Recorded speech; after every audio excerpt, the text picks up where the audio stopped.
Aero TV's live coverage of EAA AirVenture 2011 is brought to you in part by the following sponsors. Flightline introduces the Oracle Engine Power Management System for twin-engine aircraft. Featuring independent glass panel units in horizontal or vertical form factors, Oracle provides reliable access to all your critical engine data and its STC for primary. It's the best co-pilot you'll ever have.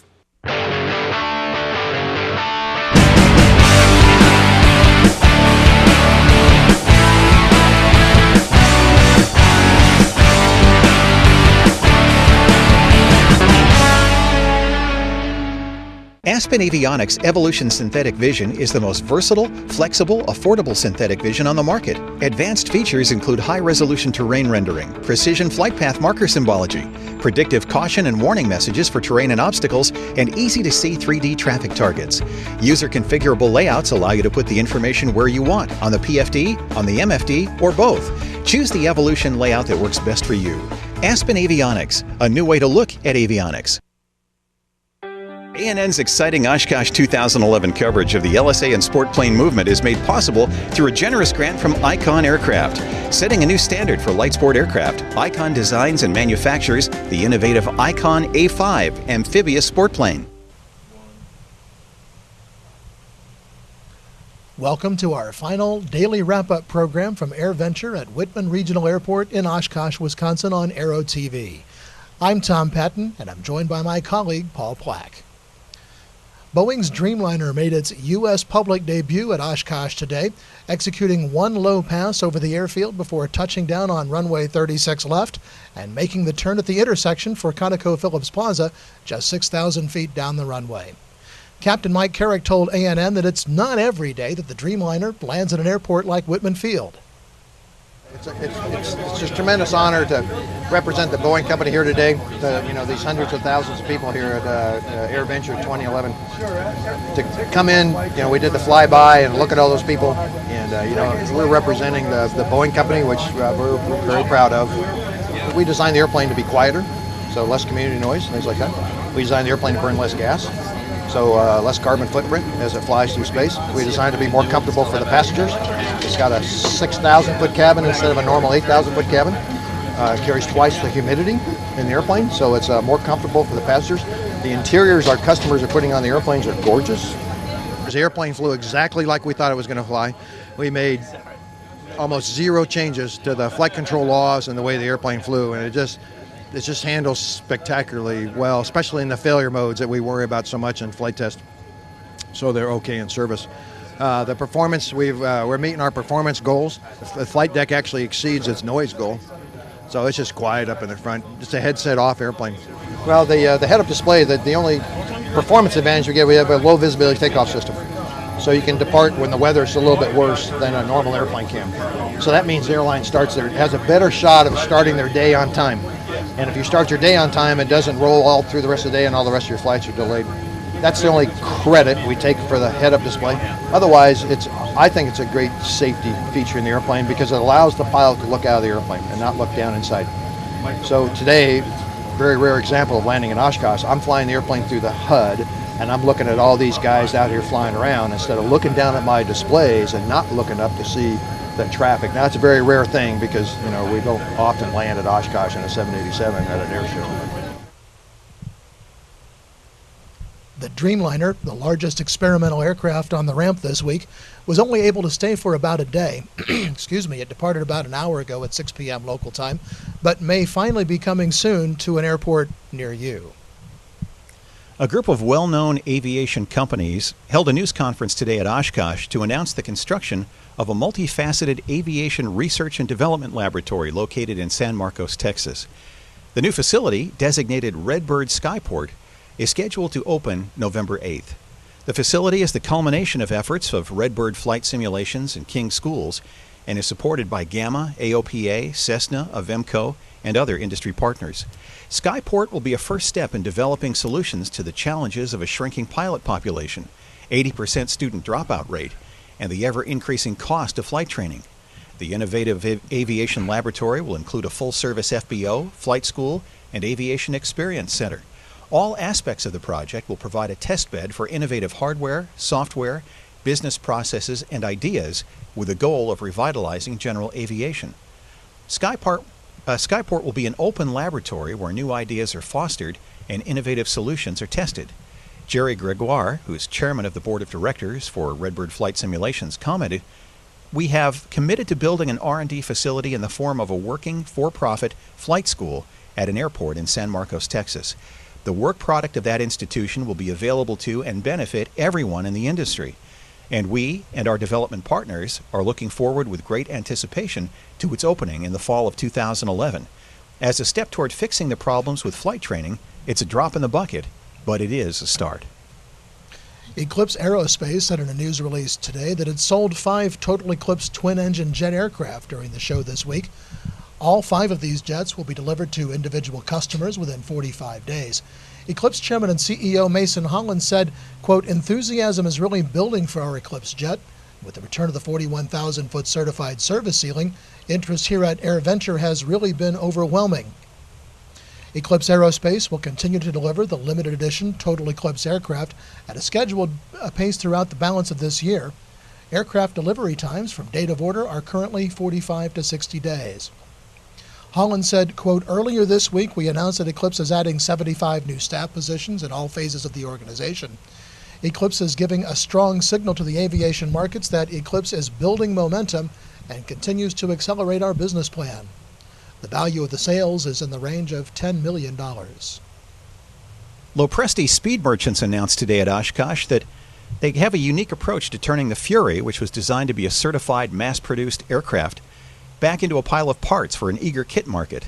Lopresti CEO R.J. Siegel told us today the company has enlisted the help of 4 EAA chapters in Florida to build a plane from scratch, getting tips from these experienced builders along the way on how it could be made more friendly to the home builder, who may not have access to a 50-ton hydraulic press in his garage or high-end CNC equipment.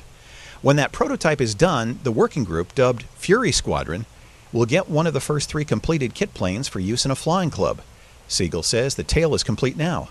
Lopresti expects the kit to come to market in laser-cut pre-drilled form, requiring about 800 hours to build. Siegel, who has a background with Apple, says instructions are typically a weak point among current kits. The Fury will combine a traditional manual with online assembly videos, which cater to visual and kinesthetic learners. A tentative price for the kit is $160,000. Engine choices will be the Lycoming O360 or 390 running on gasoline, or the Delta Hawk turbo-normalized supercharged diesel. Look for the first shipments late in 2012. Well, it was a big day for Women in Aviation International today at AirVenture. They held their annual celebrity breakfast and drew an estimated 200 WAI members and leaders from the aviation industry past and present. Members of the WASPs were greeted with loud cheers. Administrator Deborah Hersman, the first woman to lead the NTSB, was introduced by Peggy Chabrian. Administrator Hersman praised the WAI organization and described herself as, quote, "the person most people don't want to see again," end quote. Singer-songwriter Ansel Brown performed his soon-to-be-released song When You Fly and was joined by his wife Lisa, a CFI and air traffic controller. Ansel was commissioned by NASA to sing at the final launch and landing of Space Shuttle Atlantis. After breakfast, the WAI crowd gathered at ConocoPhillips Plaza for the 4th annual Women Venture, and a group photo was taken of what is estimated to be the largest gathering of women pilots. A one-of-a-kind Blue Angels Edition 2012 Ford Mustang GT sold for $400,000 at the Gathering of Eagles charity auction last night. A man from California purchased the vehicle. All proceeds from the sale will benefit the EAA Young Eagles organization, which has provided free introductory flights to more than 1.6 million young people since 1992, while teaching the value of hard work, personal responsibility, and enhanced math and science skills. The Blue Angels Edition joins 3 other one-of-a-kind Mustangs created by the Ford design and engineering teams for the Young Eagles auction in recent years. Each of them generated excitement among aviation and automotive enthusiasts. Since 2006, Ford vehicles sold at AirVenture auctions have raised more than $1.7 million to support Young Eagles. Those are some of the stories making news at Oshkosh on Friday, July 29th. When we come back, ANN's Jim Campbell will talk with Redbird's Jerry Gregoire about the simulator business and the new Skyport facility that was announced today. Live from Whitman Regional Airport at Oshkosh, Wisconsin, this is Aero TV. Aero TV's live coverage of EAA AirVenture 2011 is brought to you in part by Flightline Systems Oracle Engine Management System. It's the best co-pilot you'll ever have. Concorde Platinum Series batteries are available for all aircraft and offer extra cranking power, resulting in less draw on the battery per cycle for longer life. Visit booth 2053 at Oshkosh. Concorde, for the heart of your aircraft. Avidyne sets a new standard for simplicity and safety with our all-new panel-mounted avionics stack.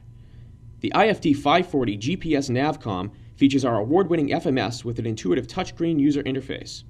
Plus, it's a slide-in replacement for 530 series navigators, which reduces installation costs. The AMX 240 is our new audio panel with intercom and Bluetooth music interface.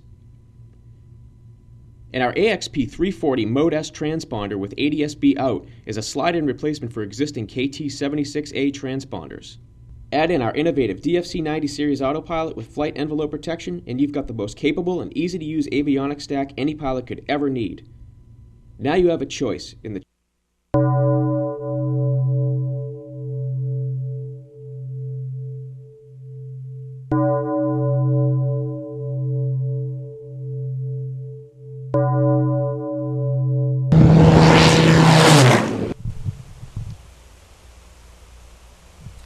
Welcome back to Aero TV. We have the great good fortune today to be talking to Jerry Gregoire, who has been just creating all kinds of buzz here at Oshkosh AirVenture 2011. Jerry, boy, I just don't know where to start sometimes with guys like you, because one, you've got so many things on your plate right now. It's exciting, it's interesting, and more important than anything else, it has the potential to remake certain aspects of the industry. And if we're going to see the industry really transform, it's going to be incremental changes, one on top of the other like yours, that are really going to make a difference. Let's talk first about the big announcement today, Skyport. This is serious business. Yeah, it is. The Skyport is one of the most exciting things for an engineer to have at his disposal. It is, at its core, a laboratory where we can study everything associated with flight training, from the point where we recruit new students to ways to hold on to them when we've got them, community outreach, but really curriculums, how curriculums are delivered, the flight training equipment that, of course, Redbird is famous for, and a way to study that and its effectiveness. The problem we've always had in developing our systems has been that we develop them in the dark. We design something we think is going to be a great machine for flight training, but we never really know. And the test, of course, is, does anybody buy this thing? And then what kind of results do we get? So wouldn't it be nice to be able to test this kind of equipment and refine it before we go to the marketplace and say, this is what this machine will do. This is how it will affect your students and affect your training curriculums and the bottom line at your flight school. So this is the most exciting thing we've done in quite a while, and we've got such great help from the industry. AOPA and Gamma have gotten behind this. Cessna has gotten behind it in a very meaningful way, and we're going to be using their Skyhawks for this project, as has Avemco, which is feeding material in for the curriculum, so the kind of things that they want to see us train for, those soft issues that cause all the accidents. And King School's curriculum is going to form the basis of what we do there, and then and we'll be able to modify and refine that. The goal is a simulator-centric curriculum, and we're gonna have the most wonderful laboratory to test this stuff in. So we're very excited about this. Boy, it sounds like it's going to be a fun place to be a lab rat. Yeah, it's going to be a great place to be a lab rat. Beakers, lab rats, all the things you want to have in a laboratory, and we're going to have them. And we're going to be able to get the kind of volume, the kind of throughput of students that'll give us statistically relevant kind of data on how they're doing. We have a bag full of ideas. We have a bag full of notions how these ideas are going to turn out and what effect this, pulling this switch and turning this dial is going to have. But you never really know, and we keep getting surprised all the time. Even the preliminary research we've done on this is starting to surprise us. So we're going to be getting data out in very, very short order. I would say by the next Oshkosh, we're going to have some very interesting things to tell you about what our findings have been. Well, it's one of the most singularly aggressive and innovative concepts I've seen in an awful long time. And of course, it wouldn't mean Bupkis if not for the fact that you've done some really interesting and individually innovative work in a number of different simulator regimes. I was over there the other day. You've got a crosswind simulator that finally can really teach somebody to fly a crosswind. I mean, let's face it, in the past it's been a joke. And then the work that you're doing both with standard desktop simulators, the communications aspect, and then full motion, and at the best part, from my standpoint as a business person, is a fraction of the price that we associated with the equipment of the past, which frankly didn't work. And from everything I've seen so far, yours does, and does it very well. Where did all this come from? Well, we decided that we have a background. We all have a background. All the founders of the company have. We're all from Dell. That's how the company ended up in Austin, Texas. Dell. Yeah, no, I'm not blaming them at all. I mean, they taught us a lot about democratizing the market, and that essentially was the key phrase we used as we developed this company, and that was that if you look at full motion simulation and some of the other systems that we've developed, using off-the-shelf technologies and applying new technologies in a very efficient way, we've been able to provide full motion flight simulation and a whole bunch of other tools at a tiny fraction of the cost that they used to be. And then of course the raging argument is well, if there's so much distance between you and the next competitor or the next available system, why don't you take your prices up? And that has been, that's at the heart of what we tried to do, to include the widest possible number of customers that can use these systems and truly, level the playing field for the small guy with the large flight schools. And it's worked out extremely well. When you think about full motion flight simulators as an example, we've shipped 185 of them in the last 24 months. That makes us the largest supplier of full motion flight simulators. That's information that I did not know. No, just totally floored me with that. Yeah, that makes us the largest company, the largest shipper of full motion flight simulators in history. And it's all because that's the way the market has reacted to that particular product. Up until this point, the FAA has driven all of flight simulators' designs. I mean, for the flight simulators, by and large, have been IFR trainers, and that's all they've been.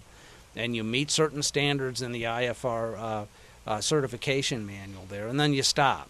Mm-hmm. We decided that it was great to get your FAA certification, but an IFR trainer in this environment is not of very much use because most students are ab initio training students that need to learn visual skills.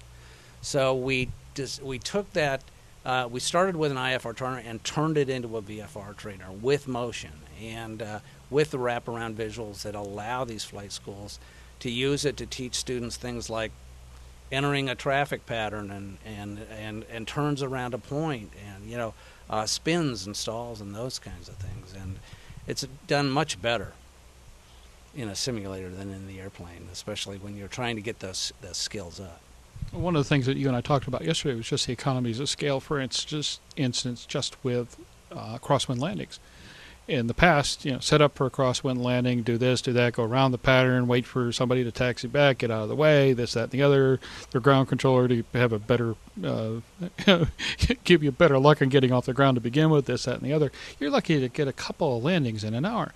What we were doing, I went through 5 in just a few minutes. You were talking about being able to set this up every 90 seconds, and more important, with the visual cueing and with the control cueing and with a light motion base there, that really interacted well with me and what I needed to do to execute a reasonable crosswind landing. Yeah, thanks, and it's just a lot of fun anyway. So being able to run do a landing every 90 seconds in whatever crosswind you care to set is extremely valuable just by itself. But that device is typical of where we're taking all of our simulators, and that is that we're converting them from simulators to training delivery systems in this regard. Up until this point, as we all know, flight instructors are that single point of failure in that session, right? In other words, if the flight instructor doesn't show up, nothing's going to happen, or if you can't get them scheduled. And what we're doing with our systems is we're converting them so that they are at one time a training device and another time a practice device. And that is that if you can put a student into one of these devices in a very non-judgmental environment and give them immediate feedback on how they're doing with this or that maneuver before they have to sit down with their instructor and go through it again, that's a very valuable thing. That the whole idea, well, as in the crosswind trainer, getting a score every time you land in that crosswind does a couple of things. It kind of gets right down into that reptilian part of the brain that says, I want to always, compete with somebody, even if it's myself. And by the way, I need to note my first 2 scores in the crosswind trainer, I was robbed. I was robbed. Yeah, well, it may have a bug in it. You never know. I mean, there may be something wrong with the machine. That's always possible. We finished up at 869, but the first 2 definitely. I should say it's unlikely, but it's possible that there's something wrong with that machine. It's very unlikely if you watch me land. Yeah, but it's great because the first thing you want to do when you're not happy with your score is start again, and you go again and again and again. And the thing about crosswind landings is it's almost like riding a bicycle. You can't figure out quite how to do it, and then all of a sudden you get it, and you got it. Yeah. And all of the undercarriages are going to be saved because of this. I mean, even Avemco has recognized that a 2-hour lesson in this crosswind trainer allows a 5% discount in insurance. They're so sure that it's reducing these accidents.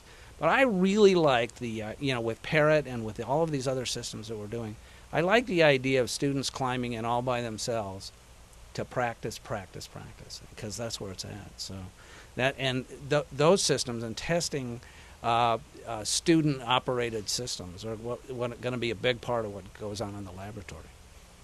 Well, before we close, I've got to ask this. I've watched a number of remarkable devices. Your FMX full motion simulator is just exquisitely done. The crosswind trainer is something, the TDs and the overlays that work so nicely and mimic the G1000 so well. And then, of course, Parrot and the communications aspect, which just scares the bejesus out of people for some unknown reason. Choking up at the mic and all that. But where do you go from here? Oh, thank you very much for asking that question. No pressure. No pressure. You, me, everybody else here, no problem. Well, that's a very interesting question because we've always got about 5 projects at any one time in R&D. Just 5. So well, we have to have that many because most of them are terrible ideas, but we don't know until we get along for a while. But 1 or 2 always pop out. I expect that the laboratory is going to take us in many, many new directions in terms of where we go with these systems. Most of them will be curriculum based. We're looking to get to the point where we've got a truly simulator centric curriculum going here, and it's normal once again for a pilot to get their pilot's license with 35 to 40 hours in an airplane because they perfected all of these maneuvers and all of these operations and learning how to run the radio. Well, if it's good enough for the Barefoot Bandit and his little PC simulators, I mean, come on. We know you can do better. Well, he's one of our instructors. We've already hired that kid, so yeah, it's going to be very interesting. About time he did something. Yeah. I think he's eyeballing my airplane, as a matter of fact. But this is going to take us, I'm sure, in directions we hadn't even thought of. The technology is so good now. There's so many things we can do so inexpensively now to deliver this training, and we're just starting to scratch the surface on what can be done. I very much like the idea of allowing students to perfect these maneuvers in a very non-threatening place because I think part of the problem we're having with this 80% dropout rate is a lack of confidence, that we're putting students in situations that they weren't ready for because they haven't seen them before or they haven't felt them before in the seat of their pants. And they get in these airplanes and they go, holy smokes, this is not for me. So when they get in the airplane to execute this maneuver, they're going to do very well with it because flying simulators is harder than flying airplanes. If you can do it well, do that crosswind landing well in our crosswind trainer, you're going to do it very well in an airplane. with a lot of confidence. And I think that confidence is what it's all about in flight training. It really is. That's why some instructors do better than others naturally. Indeed. Yeah. Jerry, we thank you very much for your time and spending some time with us here at Aero TV today, and we cannot wait to see what happens next. And I promise you, to come November, we will be there when Skyport opens. Well, thanks very much. Thank you very much. Folks, before we get on with business here, let me add one quick item. We just found out that a competitor of mine, if you will, Dave Sclair, the fellow who founded General Aviation News and Flyer many years ago, passed away this week. It was always so much fun to go to the fly-ins and josh with him a little bit about, well, how's my competition doing? Not too well, I hope. He was a tremendously kind gentleman, an outstanding professional, one of the guys who made journalism look good, and let's face it, there are too few of them. So to Dave Sclair, you had our respect, sir, and we wish you well, and Godspeed. And to the Sclair family, our hearts and our prayers are with you. In the meantime, when we come back, we'll give you a look at today's Salute to Veterans Parade. You're going to love this.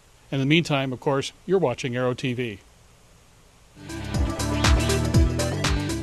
Aero TV's live coverage of EAA AirVenture 2011 is brought to you in part by Eclipse Aerospace, introducing the Total Eclipse, and by ForeFlight, intelligent apps for pilots. Visit ForeFlight.com today to learn about ForeFlight Mobile version 4. From the new instrument plates organizer to the intelligent navlog, having ForeFlight Mobile 4 in your flight bag will transform the way you plan and fly every flight. Redbird Flight Simulations is dedicated to revolutionizing flight training by designing, manufacturing, and delivering affordable and innovative flight training technologies. Each Redbird device is designed to enhance the training experience for pilots of all levels, from student to ATP.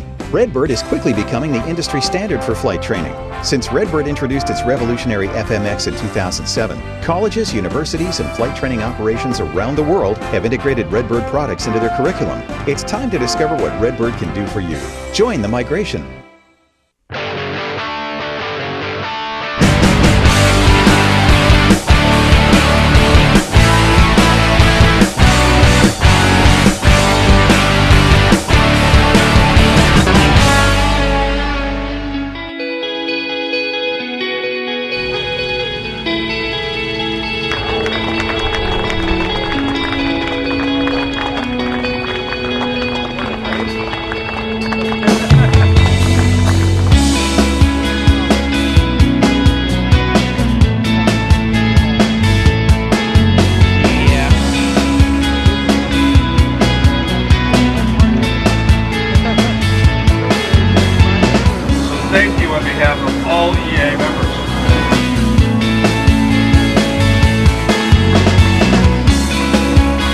I think they deserve every bit of it, and more.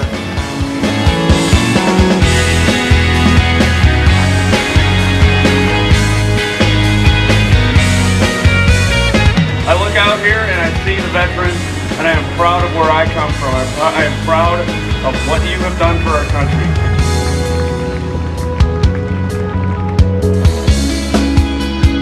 Well, it was outstanding. It's the first time I've seen it, and it was mighty great.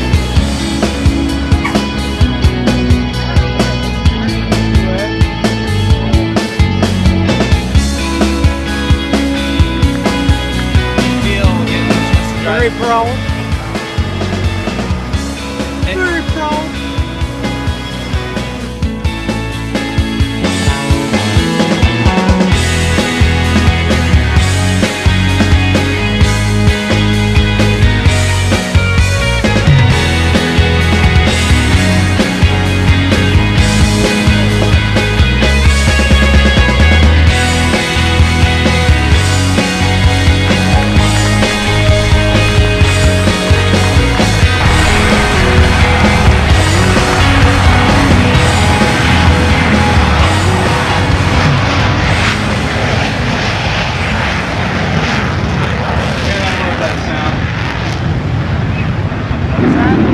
As he said, that's freedom.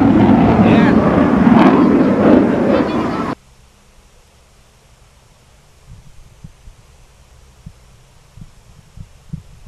Well, tomorrow's going to be another busy day here at Oshkosh as the show starts to draw to a close. Weather permitting, at 6 in the morning, a mass hot air balloon launch will kickstart an action-packed day that will last well past sundown. Aaron Tippin, an avid pilot and active EAA member, performs at 6:30 Saturday evening at the Theater in the Woods. And then it's the night air show, launching at 8 p.m. And Paul, that was really one of the highlights of last year's show here at Oshkosh, and we've been told it's going to be even more spectacular than ever before. So we really hope you'll come on out for that. Paul and I are both old radio guys. It gets a little thick here once in a while. That's right. That's right, Paul. Now, the Weather Service says that show visitors tomorrow can expect sunny skies and a high of 88 degrees. Thank you, Tom. Nope, don't mention it, Paul. The big deal at Oshkosh today was, of course, Boeing 787 Dreamliner coming into Whitman Regional Airport. There was so much media interest that they had to ration opportunities to get on board the plane to just see the inside for a few seconds. And then a crowd of people lined up for hours in the hot sun waiting for a chance to, again, spend a few seconds inside the Dreamliner. I know it's technically an experimental aircraft, and this is an experimental aircraft show, but, I mean, it's an airliner. You know, I didn't feel the need to rush over there. I got here on an airliner. I'll be going home on an airliner. And I'm sure that sometime within the next couple of years, I'll get to ride on the Dreamliner as well. I couldn't help but think that it's kind of like the people at a custom car show running out front to see the tour bus arrive. Maybe it's just me. But anyway, that's going to wrap up our daily programs here from EAA AirVenture on Aero TV. We hope that you've enjoyed seeing them as much as we've enjoyed this experiment. And there's more to come on that, too.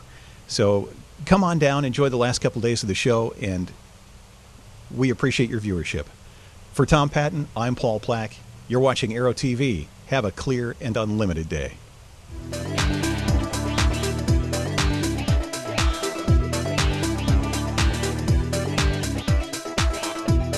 Aero TV's live coverage of EAA AirVenture 2011 is brought to you in part by the following sponsors.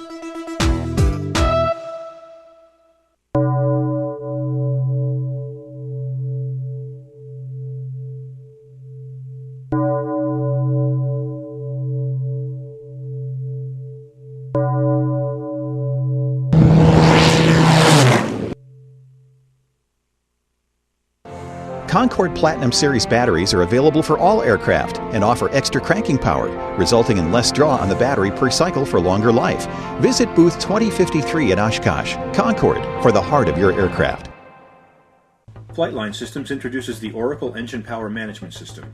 Featuring a revolutionary glass panel display that mimics your analog gauges, Oracle provides intuitive access to all your critical engine data at a glance, and it's STC for primary operation.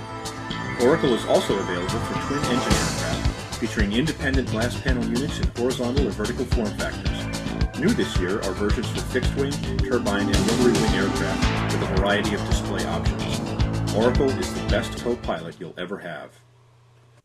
Avidyne sets a new standard for simplicity and safety with our all-new panel-mounted avionics stack. The IFD 540 GPS Navcom features our award-winning FMS with an intuitive touchscreen user interface. Plus, it's a slide-in replacement for 530 series navigators, which reduces installation costs. The AMX 240 is our new audio panel with intercom and Bluetooth music interface. And our AXP 340 Mode S transponder with ADS-B out is a slide-in replacement for existing KT76A transponders. Add in our innovative DFC 90 series autopilot with flight envelope protection, and you've got the most capable and easy-to-use avionics stack any pilot could ever need.